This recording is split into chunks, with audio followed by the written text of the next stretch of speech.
Kabanata 541. Nang makita ng 5 bata na tumungo si Tim, niyakap siya ng lahat at hinalikan siya sa pisngi. Alam namin na hindi mo masisisi si Mommy. Natigilan si Tim matapos maligo ng mainit na atensyon ng lahat. Ipapaalam ko kaagad kay Mommy. Siguradong matutuwa siyang marinig ito. Dahil hindi napigilan ang kasiyahan, agad na lumabas si Jessie. Nang makita ni Zachary kung gaano katulala si Tim, humagalpak siya ng tawa at nanunukso, "Tim, huwag kang mahiya." Tuwang-tuwa si Mommy na malaman na hindi mo siya sinisisi. "Ma'am Ham," mahinang yungol ni Tim. "Tim, kung Mommy ang tawag mo sa kanya imbes na Miss York, mas matutuwa siya." Binigyan siya ni Oliver ng masamang tingin. Ay, napapikit si Tim dahil hindi pa siya nasasanay. Maglaan ka ng oras, mainam na tawagin siya bilang Miss York pansamantala. Bimeng, sinenyasan ni Zachary si Oliver na itigil na ang pagharpang sa topic. "Tim, puntahan natin si Mommy." Hinayla siya ni Gavin. "Ma'am Ham." Sa pagtango pa lang niya ay namula na ang tan face ni Tim. Sa sandaling iyon, bumalik si Jessie sa grupo. "Wala si Mommy." Tanong ni Jasper, saan siya nagpunta? Nabanggit ni Lola na nagpunta siya upang magpatahi ng ilang damit.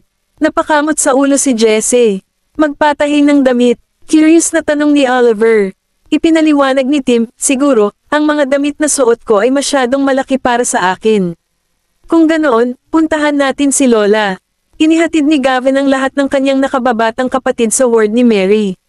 Habang hawak ang mga damit ni Tim, nakahanap si Erison ng isang sastre malapit sa ospital para gawing mas maliit ang mga ito. Sa pag-alala na masyadong malaki ang sapatos ni Tim, pinapante siya ng driver sa pinakamalapit na mall pagkatapos maghanap ng isa sa internet. Pagdating niya, dali-dali siyang pumunta sa children's section para mamili ng mga damit. Nang bumalik si Benjamin mula sa opisina ng doktor, nakita na lamang niya ang mga bata sa ward ni Mary. "Nasaan si Mommy?" Sabay-sabay na tumingin sa kanya ang 6 na bata. "Pumunta si Mommy para magpalit ng damit ni Tim," sagot ni Gavin. Lumabas ng kwarto si Benjamin at nagtanong sa bodyguard. "Umalis na ba si Erisa?" "Oo, Mr. Graham." Nakanganga ang kanyang mga lobby. Pumunta si Benjamin sa katabing silid para magtrabaho. Dahil hindi siya pamilyar sa lugar, saan siya nakahanap ng sastre. Bakit ang tagal niya? Nang tumawag si Darius, naghintay muna si Benjamin bago sumagot.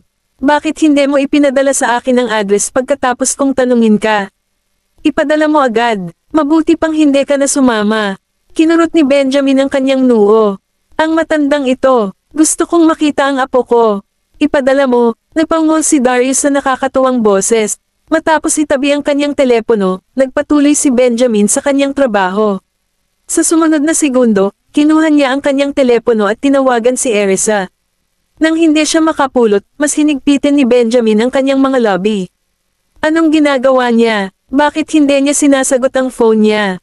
Dahil sa pagkadismaya, napakunot ang noo ni Benjamin.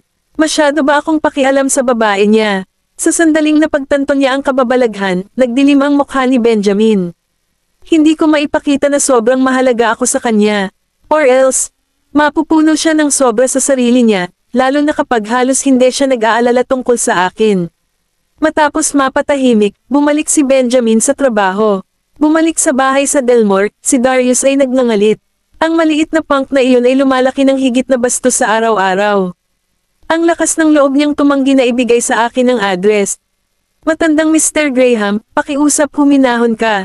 Malamang, iuuwi ni Mr. Graham ang mga apo mo," panatag ni William kay Darius. Napabuntong hininga si Darius sa disgusto. "Pumunta ka ngayon at alamin kong nasaan sila." Nang ibigay niya ang kanyang mga tagubilin, pinigilan niya si William. "Teka, tanungin ko si Isa. Siguradong kasama siya sa kanila." Natuwa si William. "Maaari mo ring tawagan ang mga bata. Malamang nandoon din sila. Tatawagan ko ang aking manugang dahil hindi niya ako tatanggihan. At saka, kahit ang aking mga apo ay maaaring hindi payag na ihayag ang kanilang lokasyon." Matapos magpakawala ng mayabang na yungol, tinawagan ni Darius si Erisa. Kabanata 542. Pagkalabas ng children's section, natanggap ni Erisa ang tawag ni Darius nang gusto niyang kumuha ng bagong damit para kay Mary. "Isa, kasama mo ba ang mga bata?" "Ako nga, pero iniwan ko sila para mag-shopping." "Ano ito, Mr. Graham?" Nagtungo siya sa sahig na nagbebenta ng mga damit para sa mga matatanda. "Gusto kitang tanungin kung kasama mo ang bata." Hindi maitago ni Darius ang excitement.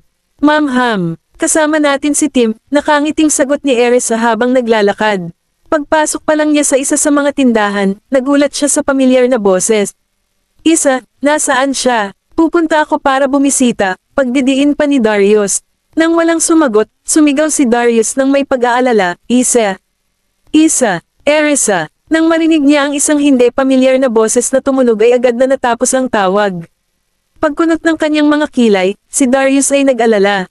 Parang masama iyan. Baka may nangyari kay Isa. Magmadali, tawagan si Benjamin at dalhin siya. Tingnan mo siya. Huwag mong hayaang sakta ng sino man ang aking manugang. Bilin ni Darius kay William. Oo, matandang Mr. Graham. Tinawag ni William si Benjamin. Sa pag-aakalang inutusan ni Darius si William na magtanong ng address, hindi sumagot si Benjamin. Kasunod nito, si Darius mismo ang tumawag sa pangalawang pagkakataon. Tatay, may problema si Isa. Dapat mong suriin siya kaagad. Umungol si Benjamin bago pinatay ang tawag. Sa madilim na titig, sabay tawag ni Benjamin kay Erisa. Erisa, bakit ka nandito? Pinaikit ni Finley Durden ang kanyang mga mata nang makita si Erisa. Isang malas na araw na nakatagpo siya ngayon.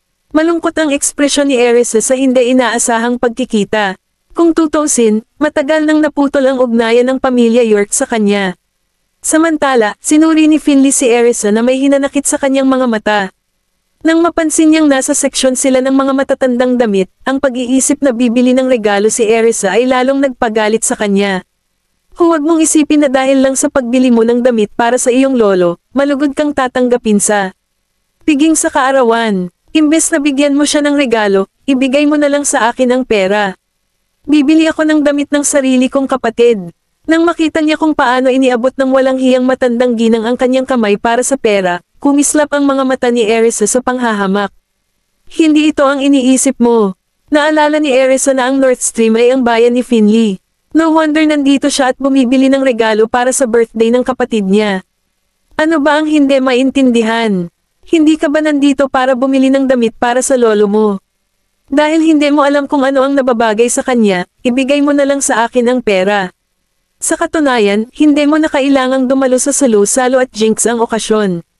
Anyway, bilisan mo. Kailangan ko pang magmadali. Sa pag-aakalang nandoon si Erisa para bumili ng damit ng kanyang kapatid, hiningi ni Finley ang pera. Tama na, Isa. Hindi ka marunong pumili ng damit para sa matatanda.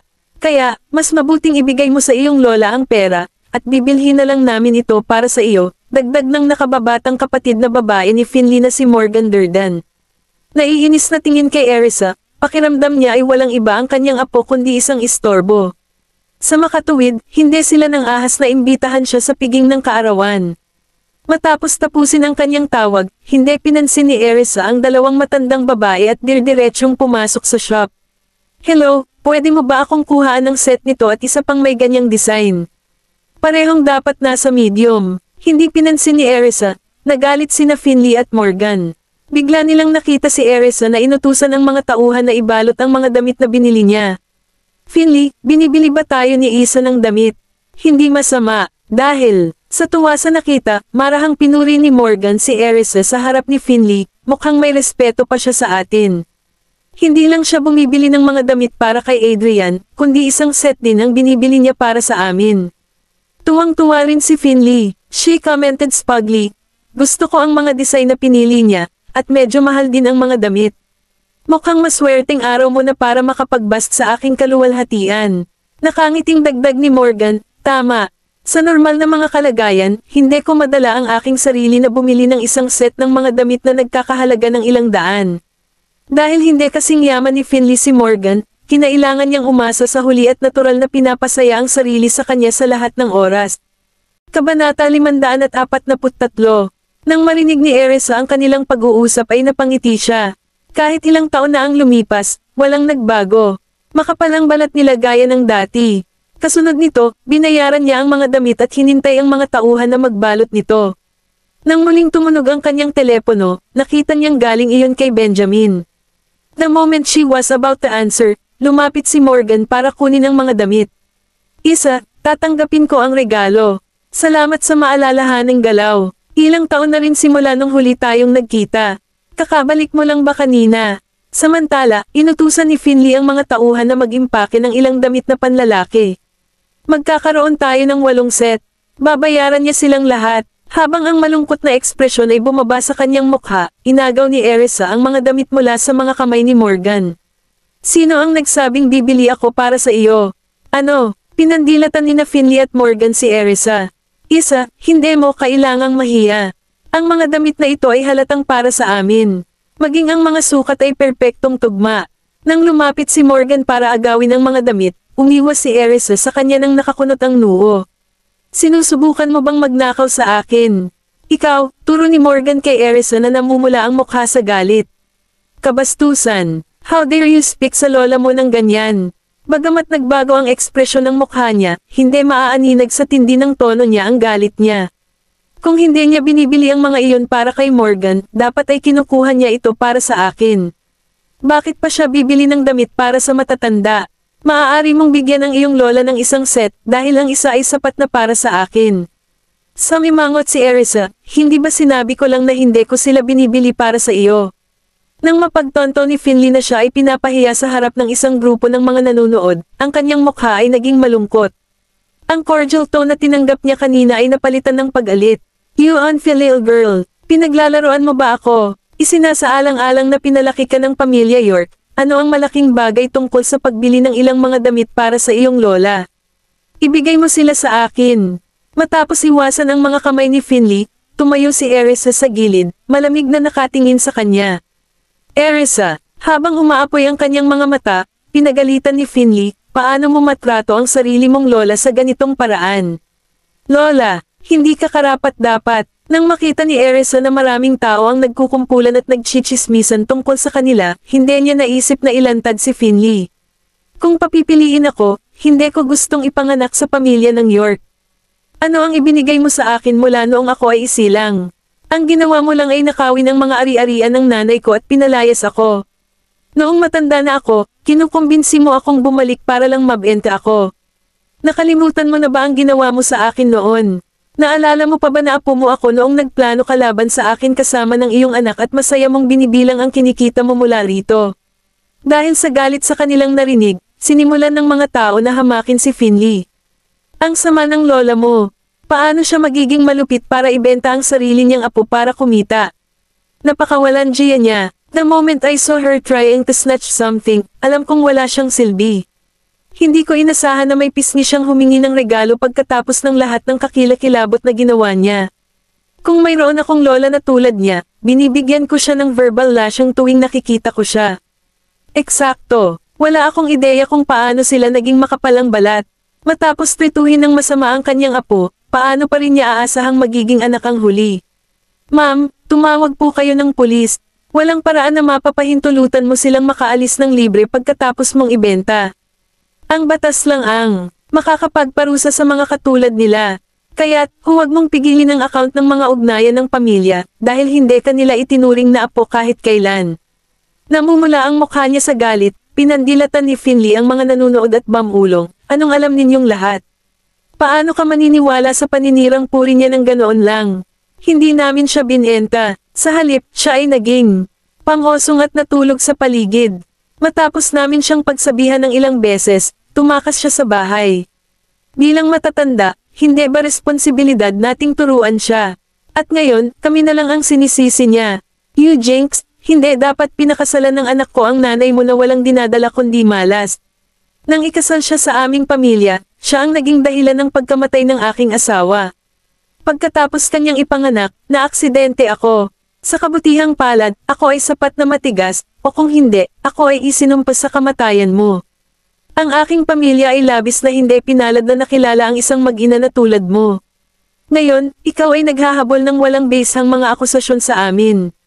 Gaano pa ba kahirap ang buhay ko?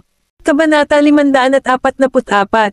Si Finley ay nagsimulang umiyak at sumigaw sa tuktok ng kanyang mga baga, na nagdulot ng isang miserableng tanawin. Ngayong malaki na kayo, ang hilig ninyong mangbuli sa isang matandang tulad ko. Okay lang kung hindi mo ako kilalanin bilang lola mo, pero kailangan ba na ipahiya ako sa ganitong paraan? Pinagmasdan ni Erisa si Finley na kumilos na may yelong ekspresyon.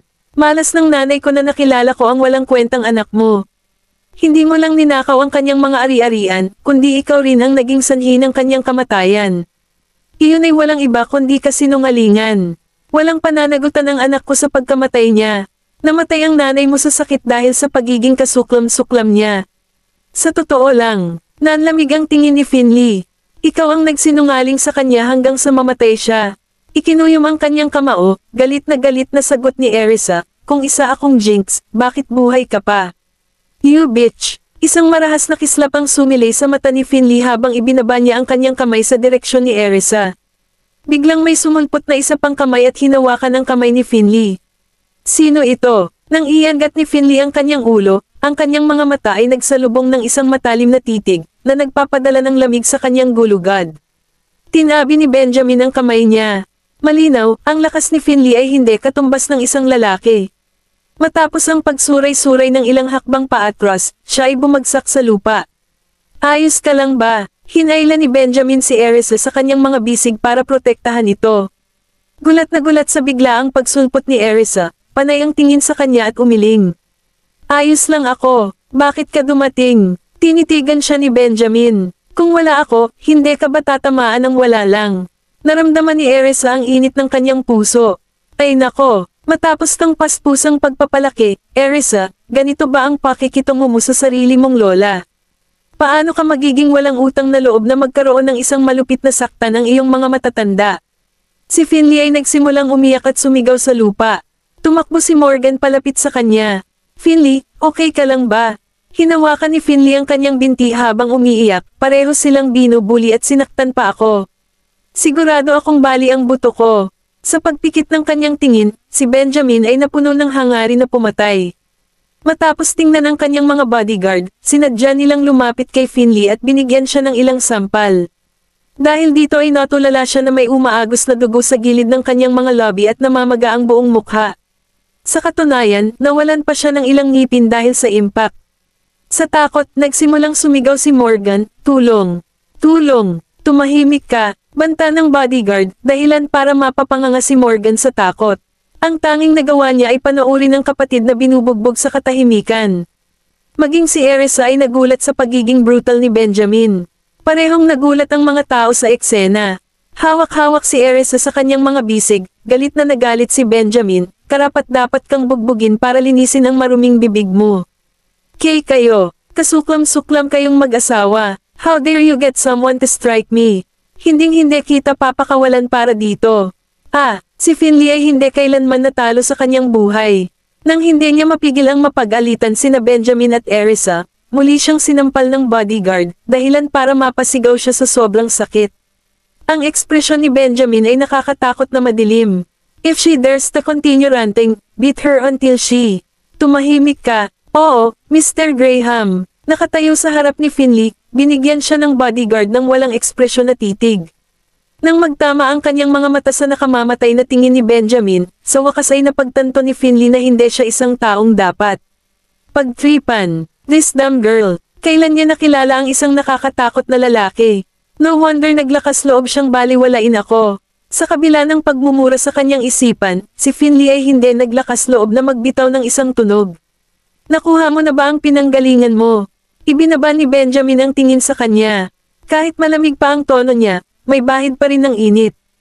Tumango si Erisa, meron ako. Kung ganoon, umalis na tayo. Umalis si Benjamin habang nakayakap sa kanya. Erisa, bawal kang pumunta.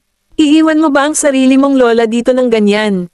At saka, hindi mo pa nababayaran ang mga damit ng lolo mo. Walang hiya si Finley kaya tinawag niya si Erisa nang maalala niya ang mga damit. Kabanata 545. Napatigil si Erisa sa kanyang kinatatayuan. Kumunat ang kanyang mga kilay, ibinaba ni Benjamin ang tingin sa kanya. Siya ang lola mo, baka sa mukha ni Erisa ang pagtatampo. Hindi, paglingon niya, ngumisi siya, wala akong lola na tulad mo, kaya tigilan mo na ang pagbibiktima dahil lang sa matanda ka. Hindi mo ito karapat-dapat. At saka, huwag mo akong tawaging apo dahil lang sa gusto mong bayaran ko ang mga gamit mo, dahil wala naman itong kinalaman sa akin. Hindi makapaniwalang tinitigan siya ni Finley. Hindi ba ikaw ang apo ko? Natuwa si Erisa. Ako lang ba ang apo mo tuwing kailangan mo ng pera? Kapag hindi, nagiging jinx ba ako? Kung gaano ka kabisyo, hindi ba dapat matuto kang magkaroon ng puso kung gusto mong respetuhin kita? Noon, napalitan ng ngisi ang ngiti sa lobby niya. Mula noong ipagbili mo ako 5 taon na ang nakakaraan, wala na akong kinalaman sa inyong lahat. Sa katunayan, sisiguraduhin kong mapaparusahan ka ng batas sa iyong ginawa. Bumalik ka at sabihin mo sa anak mo na ilang oras na lang bago ko masettle ang score na ito sa kanya. Kahit na hindi mapapatawad si Dana, mas malala si Regan. Kung hindi siya nagplano laban sa kanya, hindi magkakaroon ng pagkakataon si Dana na gawin din iyon mamaya. Gayon din, siya at ang kanyang mga anak ay hindi magkakaroon ng malapit na ahit sa kamatayan. Ikaw, paano ka naging malupit? Nanlaki ang mga mata ni Finley na maaari silang lumabas anumang oras. Nang humakbang pasulong ang bodyguard para sampelan siya, galit na hinawakan ni Finley ang kanyang mga pisngi.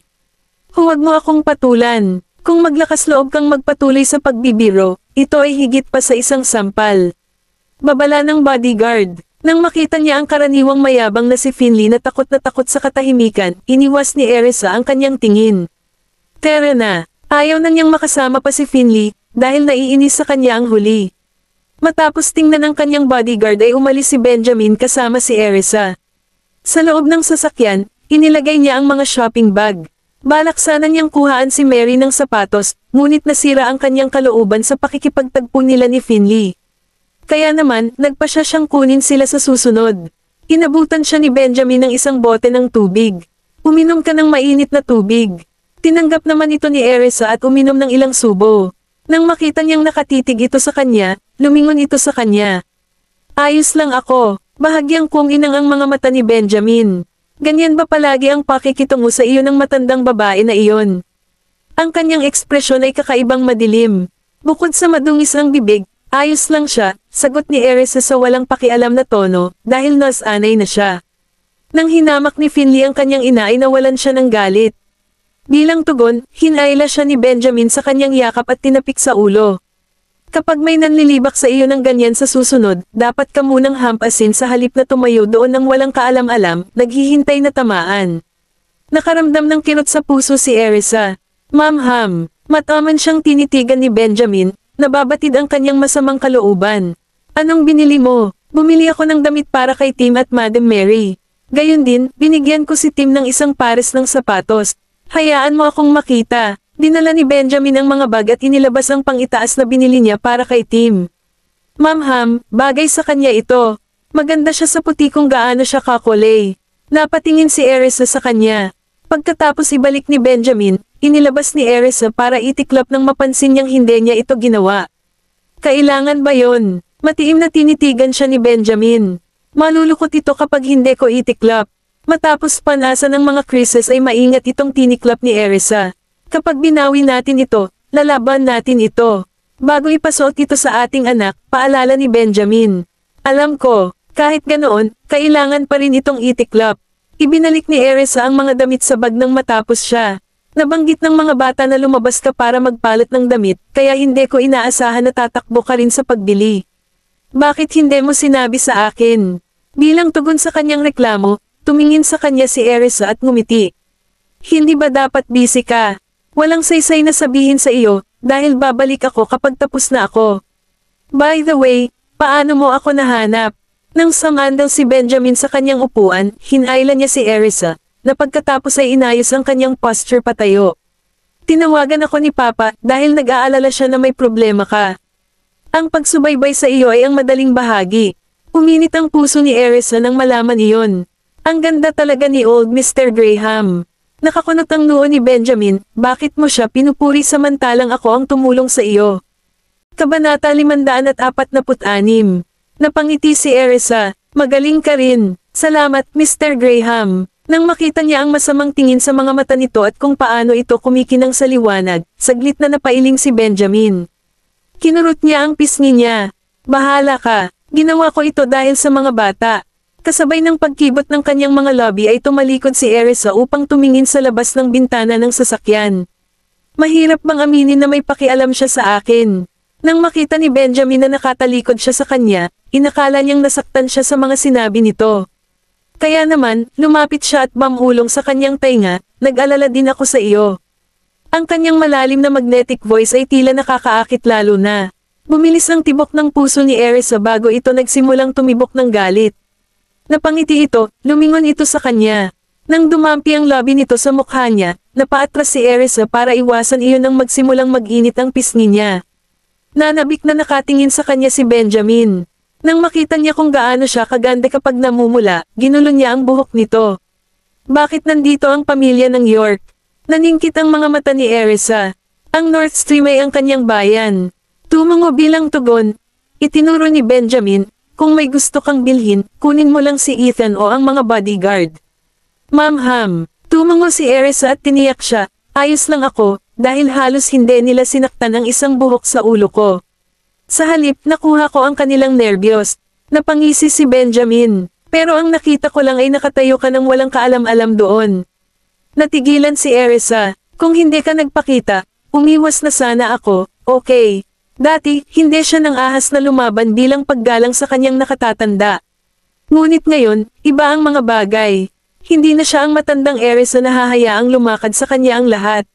Siya ay tutugan sa mabait sa sinumang nang aapi sa kanya.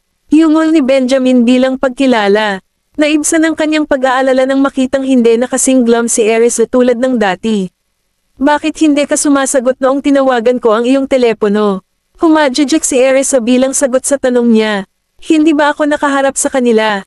Paano ako magkakaroon ng oras para kunin ito? Tugon ni Benjamin sabay nguso. Kinuha ni Erisa ang kanyang telepono upang tingnan, napagtanto ni Erisa na mayroon siyang dalawang hindi nasagot na tawag. Kailangan kong tawagan si old Mr. Graham pabalik. Ayaw niyang mag-alala siya. Huwag mo siyang tawagan. Nang inagaw sa kanya ni Benjamin ang phone niya, nagulat si Erisa at napatingin lang sa kanya. Anong meron sa iyo? Kung tatawagan mo siya, tiyak na tatanungin niya kung nasaan tayo. Alam ni Benjamin ang dahilan kung bakit tinawag ni Darius si Erisa sa unang lugar. Natuwa si Erisa, maaari kong piliin na huwag sabihin sa kanya. Ngumuso si Benjamin para ipahayag ang hindi paniniwala. Maaari mo bang aipangako na hindi ka mag-aalinlangan? Pursing her lips, Erisa rebutted. I'm not sure if I can, but it's not a big deal if old Mr. Graham comes over. Gusto lang niyang makita si Tim. Makikita niya siya kapag binawi natin sila. Tsaka walang kwenta ang pagpunta niya dito. Ang pabalik-balik ay sobrang gulo lang, pagtutol ni Benjamin sa malalim na boses. Gayunpaman, hindi na tayo makakabalik ngayon, hindi ba? Nadamay si Erisa kung gaano kasabik si Darius na makita si Tim. Gawin mo lang ang sinasabi ko. Walang iba kundi istorbo kung darating siya, nakakunot na babala ni Benjamin. Natuwa si Erisa. Nakuha ko. Hindi ko sasabihin sa kanya. Isang mapang-asar na yungol ang pinakawalan ni Benjamin. Nakangiting tugon, inutusan ni Erisa ang driver na ihulog siya sa Taylor nang makita niyang paparating na sila sa entrance ng ospital. Dapat bumalik ka muna. Kailangan kong kunin ang mga damit. Nang magsalita, siya ay bumaba siya nang huminto ang sasakyan. Nang isasara na sana niya ang pinto, nakita niyang bumababa si Benjamin. Sasama ka ba sa akin? Ma'am Ham. Tumango si Benjamin pagkababa niya. Upang matiyak na hindi ka tatakbo ng walang babala. Hinawakan ni Benjamin ang kamay niya. Pangunahan. Beaming in response, Erisa reminded him, dumi doon. Sigurado ka bang gusto mo akong sundan? Nang bigyan siya ni Benjamin ng side eye, natawa siya sa pag-iisip kung paano siya malinis na freak. Hindi naman ganoon kadumi. Ito ay hindi kasing linas ng Delmore. Iyon lang. Pagdating nila, nagtaas ng kilay si Benjamin at pinagsabihan siya, wala ka bang mahanap na mas malinis na lugar? Bakit ka pa pumunta sa ganitong maduming lugar? Napatulala si Erisa, kahit na mas malinis ang ibang kalye, mas madumi ang partikular na ito dahil sa misa na iniwan ng mga nagtitinda ng hapunan noong nakaraang gabi. Hindi tulad ni Benjamin, siya ay may higit na pagpaparaya sa maruming kapaligiran. Bakit hindi mo ako hintayin dito? Kabanata 547. Tinitigan siya ni Benjamin na nakakunot ang noo.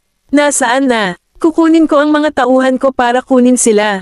Natarante, itinuro ni Erisa ang isang lugar na 10 metro lang ang layo. Ayan, ako na mismo ang kukuha. Dapat dito ka na lang maghintay. Dahil ayaw na niyang pag-usapan pa ang bagay na iyon, agad siyang nagmadali. Handa nang kunin ang mga damit ni Tim. Pagkatapos magsagawa ng mabilisang pagsusuri, binayaran niya ang mga ito at bumalik kay Benjamin. Sa buong episode, hindi nawala ang tingin ni Benjamin sa kanya. Nang lumapit si Erisa sa kanya at nakitang nakakunot pa rin ang mga kilay nito, tinukso niya, Mr. Graham, gusto mo bang lumayo ako sa iyo? Habang nagdidilim ang ekspresyon ni Benjamin, hinawakan niya ang kamay nito bago naglakad pabalik. Napabuntong hininga si Erisa, kung hindi kasya ang damit niya, bumili ka na lang ng bago. Ano ang silbi ng pagbabago sa kanila?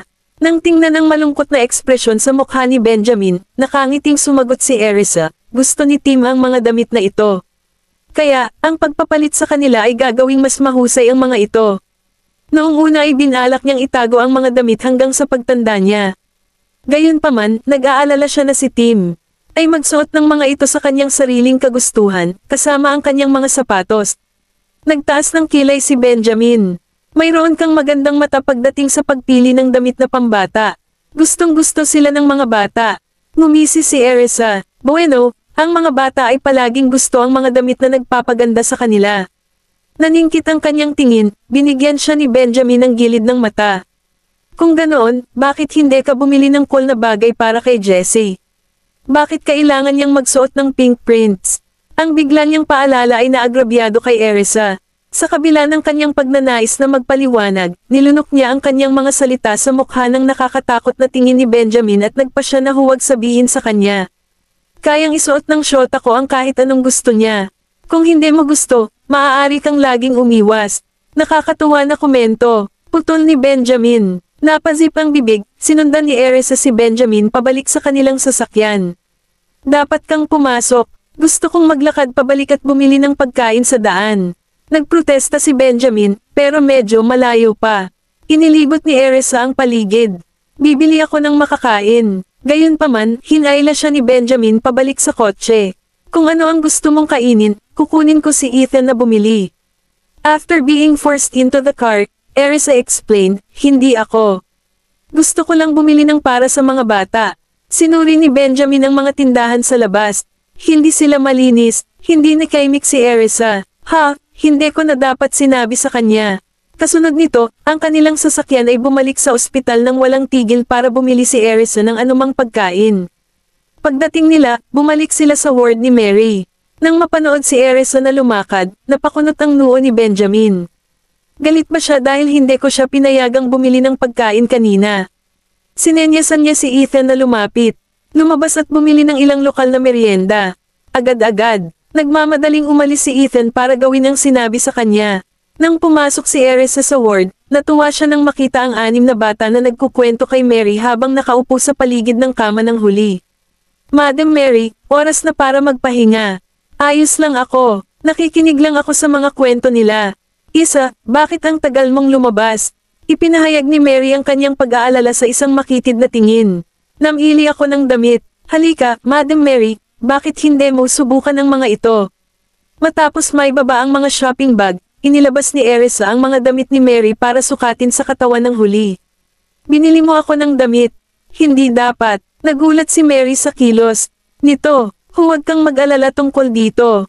Dahil saglit ka sa ospital, mas mabuti pang marami kang damit na papalitan mo, panatag ni Erisa kay Mary. Walang ganoong pag-aalala dahil suot ko ang gown ng ospital sa lahat ng oras. Naantig ng husto si Mary. Ayos lang. Maaari mong isuot ang mga ito kapag na-discharge ka na. Matapos sukatin ni Erisa ang mga damit sa katawan ni Mary at makontento sa suot ay ibinalik niya ito. Sa bag. Mommy, marami kang binili na damit. Nang sumilip si Jessie sa bag, nagliwanag ang mga mata niya. Napatingin si Erisa sa kanya. Para kay Tim ito. Wala akong nakuhang anuman para sa iyo, at gagawin ko iyon sa susunod. Okay, puno ng tuwa, iminuwestre ni Jessie si Tim. Tim, halika na dali. Binili ka ni Mommy ng maraming damit. Tingnan mo, may isang pares ng sapatos. Kabanata 548. Tim, halika dito. Tinawag ni Erisa ang kanyang anak sa mahinang boses. Bakit hindi mo sinabi sa amin na pupunta ka sa mall, Mommy? Namimili ka ba ng palihim? Iritableng gumalaw ang mga paa ni Jasper habang binibigkas ang sama ng loob. Tumawa si Erisa. Nagmadali lang akong kumuha ng damit. Maghapon tayong magdadala sa inyo ng mga bata. Ngumisi si Oliver. Hindi ka naman namin pinapabagal ha. Gusto lang namin sumama sa'yo, yun lang. Mapaglarong kinatok ni Erisa si Oliver sa ulo habang sinenyasan si Tim na lumapit. Subukan mo ang mga ito, Tim. Tingnan natin kung magkasya sila. Dapat ay dinala mo si Tim upang mamili ng kanyang mga damit, Mommy. Hinayla ni Zachary si Tim paarap habang nagsasalita. Sa ganoong paraan, hindi mo na kailangang mag-alala kung magkasya ba sila o hindi. Ano nga bala kung kailangan mong bumalik sa shop para mapalitan sila kung hindi sila kasya kay Tim? Ito ay isang huling minutong plano, okay. Napangiti nang walang magawa si Erisa sa kanyang pagkagalit nang hilahin niya si Tim at hinayla ang isang sando sa ulo nito. Maganda ba ito? Tanong niya, nakatingin sa anak na may kumikislap na mata habang hinihimas ang harapan ng shirt nito. Isang matalim na sulyap ni Tim kay Erisa bago nagmadaling umalis. Natigilan sa biglaang paggalaw, sinundan ng mga mata ni Erisa si Tim. Tumakbo ang bata sa coffee table para kumuha ng isang bagay na hindi niya makita bago muling nagjogging pabalik. Pagbalik niya, nakita niya ang isang mainit na itlog, bagong luto, sa kanyang maliit na kamay habang iniabot ito sa kanya. Narito, Miss York. Napapikit si Erisa habang nagmamadaling kinuha iyon sa kanya. Pagkababa ng itlog, hinawakan niya ang magkabilang kamay ng bata at hinaypan ang mga ito. Nasunog mo ba ang iyong sarili? Hindi naman. Pambihira ang kapal ng balat ko. Ilagay mo sa mata mo, Miss York. Makakatulong ang init. Kumunat ang ilong ni Erisa. Gagawin ko. Salamat, sweetheart. Sa sobrang emosyon, niyakap niya si Tim at hinalikan sa pisngi.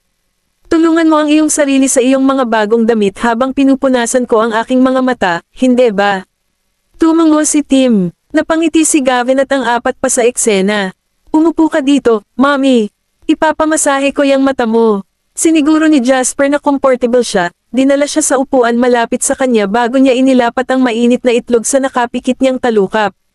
Tutulungan kita, Tim. Lumapit si Gavin at kinuha ang bagong damit. Si Zachary din, humakbang para tumulong. Hinubad ni Tim ang kanyang sando at muling sinubukan ang pantalon.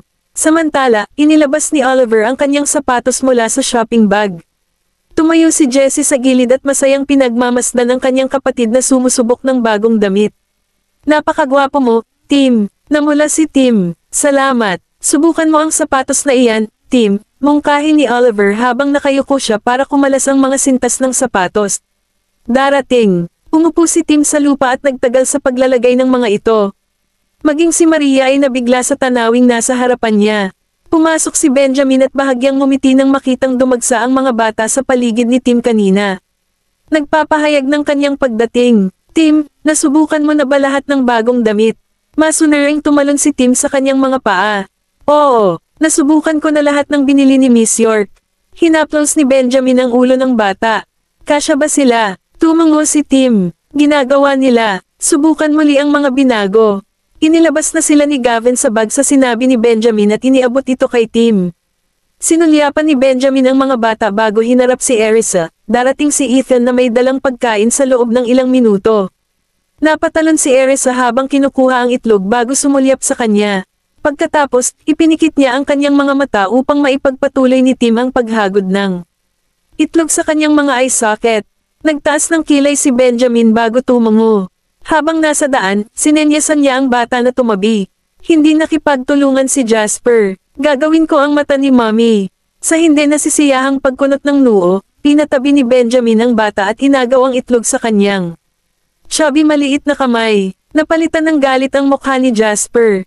Bandera. Iminulat ni Erisa ang kanyang mga mata sa kaguluhan at nagulat nang makita si Benjamin na nakaupo sa tabi niya.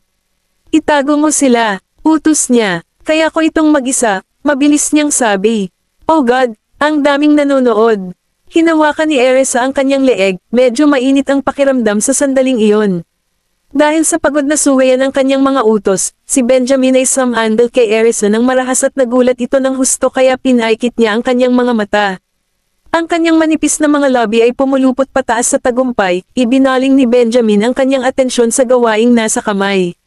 Bakit namamaga ang mata mo? Hindi ka ba nakatulog ng maayos? Kabanata 549. Hindi. Umiiyak si Mommy. Ang mabilis na pagsagot ni Jasper kay Benjamin ay nagdulot sa kanya ng pagsimangot ng hindi pagsang-ayon mula sa huli. Napatalon si Erisa sa kanyang pag-iisip at itinulak ang kamay ni Benjamin. Ako noon. Paanong hindi ko nalaman? Saglit na pinagmasdan ni Jasper ang mga matatanda bago nilinggan ang mga kapatid at nadatnan niya si Gavin at ang iba pang nakatingin sa kanya. Napangiti siya ng malapad na ang kanyang mga mata ay hiwa. Ginawa ko yan. Naningkit ang mga mata ni Benjamin nang marahan niyang ibinaling ang mukha ni Erisa para ilagay ang mainit na bahagi ng itlog sa kabilang pisngi nito. Pumikit si Erisa at itinaas ang kanyang leeg, dinadama ang hininga ng lalaki sa kanyang mukha paminsan-minsan. Bumibilis na naman ang tibok ng puso niya. Dahil sa kanyang panlalaking pabango, naramdaman ni Erisa ang mabilis na pagpukpok ng kanyang puso sa kanyang tadyang at iniisip kung masasabi niya ito. Parang sagot, kumikislap ang mga mata ni Benjamin. May bakas ng kalokohan ang lumitaw sa mga mata nito nang makita ang namumula nitong pisngi. Mas maganda ba ang pakiramdam niyan? Tanong niya nang muling kumampi. Lalong lumalim ang kislap ng mga mata ni Benjamin sa kilig sa yungol ni Erisa. Siya inch palapit na may mahusay na deliberasyon. Anong mali? Naramdaman ni Erisa na parang niyayakap siya. Nag-init ang tenga niya. Tama na. Tinulak niya ang kamay niya. Tumigil ka sa paggalaw. Hinawakan ni Benjamin ang kanyang palso. Hindi pa ako tapos. Napalunok si Erisa bago nagbitiw na samandal sa upuan para mapiunas ni Benjamin ang kanyang mga mata. Namamaga ba sila? Umiyak ba talaga ako sa pagtulog ko? Nanaginip siya na hindi siya mapapatawad ni Tim. Ang masama pa, tumanggi siyang kilalanin siya bilang kanyang ina. Naalala niya ang pagkalungkot sa kanyang panaginip. Kasya ba ang mga damit, Tim? Malumanay na tanong niya ulit. Ginagawa nila. Tumango si Tim bilang tugon bago subukan ang isa pang set. Paano ang mga binago? Tanong niya na medyo nakangiti na ngayon. Sinusubukan ko sila, Miss York. Parang nasa ayos na ang lahat. Sa wakas ay mayroon na akong set na kasya. Parang musika sa kanyang pandinig. Ang malambing na boses ng bata ay nagpangiti kay Erisa na parang musika sa kanyang pandinig. Natutuwa ako, sweetheart. Isantabi muna ang hindi angkop na sapatos. Maaari mong subukang muli ang mga ito sa loob ng ilang taon kapag lumaki ka na sa kanila. Walang salitang tumango si Tim bago sumulyap sa kanya. Nang maalala na pinapansin ni Erisa ang kanyang mga mata, sinagot siya nito gamit ang kanyang boses. Gagawin ko. Tiningnan ni Benjamin ang kanyang maaliwalas na maliit na mukha na may maamong mga mata. Biglang may narinig na pamilyar na boses. Nagka-diabetes lang ako sa sobrang tamis sa kwartong ito. Buti na lang nasa ospital ako. Lumingon si Erisa at sinalubong ang pilyong ngiti ni Kingsley. Napasulyap din si Benjamin sa bagong dating. Nagulat ang mga bata nang makita siya.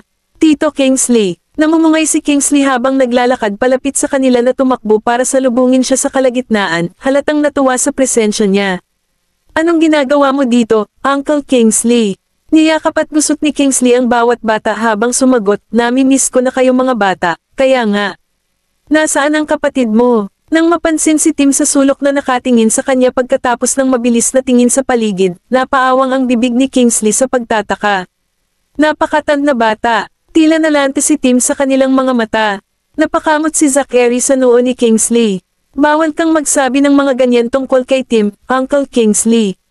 Kung hindi ka mag-iingat, mas maitim ka pa sa kanya. Nang makabalik sa katinoan, sabay squat ni Kingsley sa harap ng bata para humingi ng tawad. Pasensya na, Tim. Hindi dapat kita inaasar ng ganyan. Mapapatawad mo ba ako? Habang nagsasalita siya, inabot ni Kingsley ang nakababang ulo ng bata.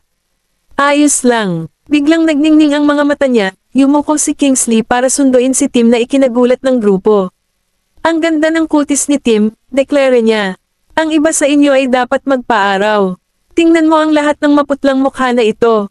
Galit na tinitigan siya ng 5 bata pa. Ikaw ang nangangailangan ng tan. Okay, fine. Ako ang mapatla dito. Palibhasa'y nasa isang pambihirang mabuting kalooban, nagmamadaling pinatahimik ni Kingsley ang mga nagagalit na bata. Natuwa si Erisa. Paano mo kami nahanap dito, Mr. Watts? Tanong niya, naaalala ang paunang babala ni Benjamin na huwag ipaalam kay Kingsley. Kabanata 550. Nako, huwag mo nang ipaalala. Kasalanan ni Sean ang lahat kung bakit mas pinili niyang panoorin akong naghihirap habang nadadapa ako sa paghahanap kung nasaan ka kaysa ibigay lang sa akin ang address. After vented, ngumiti ulit si Kingsley kay Tim. Ito si Uncle Kingsley, Tim. Napatingin sa kanya si Tim na nagtataka. Ikaw ba si Uncle Kingsley?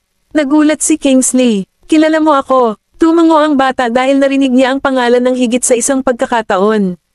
Tumawa si Kingsley at kinurot ang kanyang munting mukha bago mapansin na puro buto ang bata. Kawawa naman si Tim, aniya, halatang nababalisa. Hindi ka ba nila pinakakain? Kukunin kita para sa isang magandang bagay para tumaba ka. Sa katuwaan ni Erisa, napapout si Tim. Sinaman siya ng tingin ni Benjamin bago ibinaling ang kanyang ulo para tingnan ang mas magandang anggulo ng kanyang mga mata. Tama na ngayon, sabi niya. Ano bang problema ng mata mo, Erisa? Sinaktan ka ba ni Benjamin? Kasama si Tim sa kanyang mga bisig, lumapit si Kingsley upang sumunod kay Erisa. Hindi niya ginawa, nagmamadaling paliwanag ni Erisa. Wala itong kinalaman sa kanya.